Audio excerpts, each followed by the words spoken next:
বাবু শোনো, এই জন্মদিনে না আমার জন্য অত বড় বড় সারপ্রাইজ করো না প্লিজ। তুমি কিন্তু একদম হিসাব নিকেশ করে টাকা খরচ করো না বাবু, পানির মতো টাকা ঢালো, এগুলো কিন্তু একদম ঠিক না। শোনো, এই জন্মদিনে না আমার বেশি কিচ্ছুর দরকার নেই, শুধু একটা 5 স্টার হোটেল বুক করবে, সেখানে 102-3 পদের খাবার অর্ডার করবে, আর ওই তোমার বন্ধু বান্ধব কিছু ইনভাইট করবে, আর আমার তো 200-300 মোটে বন্ধু বান্ধব, ওরাই আসবে, এর বেশি কাউকে কিন্তু বলবে না, ঠিক আছে? শোনো বাবু, আমার বার্থডে গিফট হিসেবে না একটা বড় ডায়মন্ডের রিং গিফট করবে আমাকে, ওকে?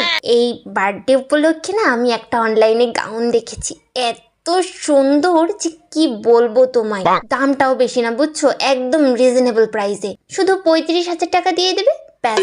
আর কিন্তু একটা টাকাও তুমি বেশি খরচ করবে না, বুঝেছো? আর অত বড় বড় সারপ্রাইজের আমার দরকার নেই, আমি অল্পতেই খুশি বাবু, শুধু তুমি পাশে থাকলেই হবে।